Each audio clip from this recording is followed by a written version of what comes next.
Olá, seja muito bem-vindo a Certifica Minas. Meu nome é Flávio e eu sou gerente de marketing da AC.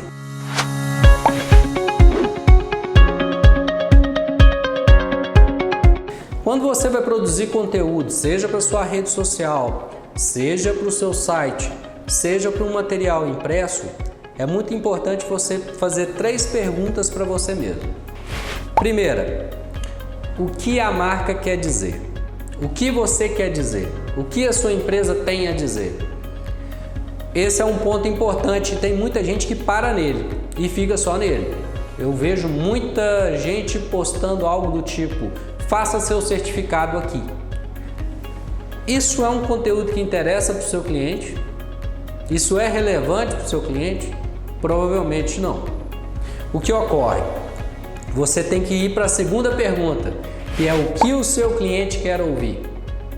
Aí você já começa a falar a língua dele. É muito importante então você pensar o que a marca tem a dizer e prestar atenção no que o cliente quer ouvir. Às vezes o cliente não quer ouvir que você faz certificado, talvez ele já sabe disso, isso é meio óbvio.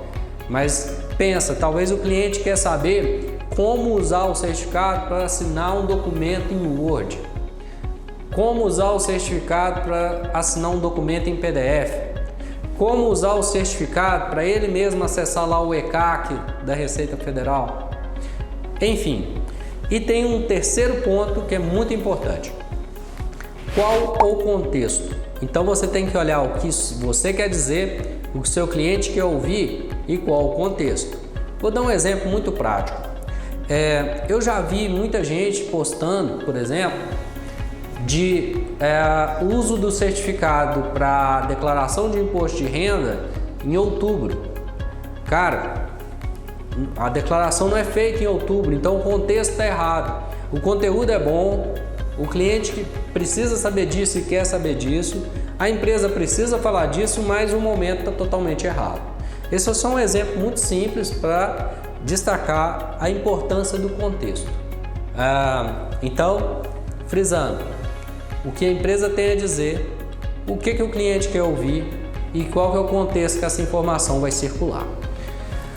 Agora, anota essas 3 palavras que eu vou falar, porque é o segredo de qualquer conteúdo bem feito. É a receita de ouro para você fazer um conteúdo adequado. O seu conteúdo ele tem que ser relevante, em primeiro lugar. Segundo lugar, ele tem que ser útil.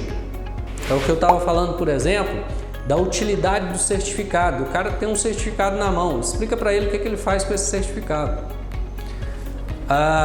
E o seu conteúdo precisa ser interessante. Não adianta usar uma linguagem chata, não adianta. O seu cliente, aí o interessante é relativo também, porque depende do perfil do seu cliente. Então, sempre lembra, para fazer um conteúdo bem feito, você vai precisar fazer um conteúdo relevante, útil ou interessante. De preferência as 3 coisas juntas, que seria o cenário ideal. Outra dica muito bacana e muito importante em relação à produção de conteúdo é você ter muito claro qual é o seu público-alvo. Muitas empresas erram nisso, porque não para estudar o público. É importante você estudar o público, porque às vezes você não fala da mesma forma. O que é relevante para o contador, por exemplo, não é tão relevante para o cliente final e vice-versa. Então, a sua comunicação tem que ser direcionada. Lista quem é o seu público-alvo, lista quem são os seus públicos-alvos, que provavelmente é mais de um. No caso de AR, você vai ter aí pelo menos 2, que é o cliente final e o parceiro indicador. Então, estuda esse público. O que é interessante para esse público? E volto na mesma questão da relação com o contador lá em cima, que vale para os clientes também. Faça pesquisas, converse com o seu cliente para você entender o que ele quer realmente.